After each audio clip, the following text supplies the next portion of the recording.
રાજીનામા આપ્યું છે અને આ જે રાજીનામા છે આજે નથી, આ મને લાગે છે કે 1 મહિના થઈ ગયું છે, 1 મહિના પહેલાં રાજીનામા આપ્યું છે. હું હમણાં કીધું કે આ જે ન્યુરોસર્જરી ડિપાર્ટમેન્ટ જે પીડબ્લ્યુ મેડિકલ કોલેજ અને હોસ્પિટલનું છે આ વેલ એસ્ટેબ્લિશ છે, આ બહુ સરસ મજાનું કામ કરે છે અને જ્યારે PMSSY બિલ્ડિંગ બન્યું ત્યારે ત્યાંથી ઇન્ફ્રાસ્ટ્રક્ચરની સાથે સાથે ઇન્સ્ટ્રુમેન્ટ પણ આવી ગયું છે. એટલે જે પહેલાં જે ઇન્સ્ટ્રુમેન્ટ છે આ તો ઓલરેડી અહીંયા અવેલેબલ છે અને અમુક જે ડિસ્પોઝેબલ જે હોય અને આ જે પરચુરણવાળું આપણે કઈ ઇન્સ્ટ્રુમેન્ટ આ તો વચ્ચે આવતા હોય, એટલે ઇન્સ્ટ્રુમેન્ટનું કારણે જે રાજીનામાની વાત તમે કહો છો આ ટોટલ આધારહીન છે, નિરાધાર છે. આ ઓલાનું જે ન્યુરો સર્જન સાહેબ જે સહપ્રાધ્યાપક જે હતા રિઝાઇન કર્યું છે આનું કારણ પૂર્ણતઃ પર્સનલ છે, પૂર્ણતઃ વ્યક્તિગત છે.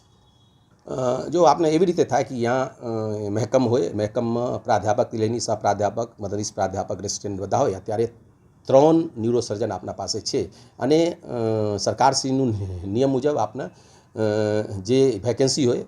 આ કોલેજ સાઇડમાં હોય અથવા હોસ્પિટલ સાઇડમાં હોય આ રેગ્યુલરલી મોકલતા હોઈએ અને અહીંયા રેગ્યુલરલી ગાંધીનગરમાં ઇન્ટરવ્યૂ પણ થતી હોય, એટલે જ્યારે જગ્યા અહીંયાથી ખાલી જશે ત્યાં એપોઇન્ટમેન્ટ થઈને તરત જ આવી જશે.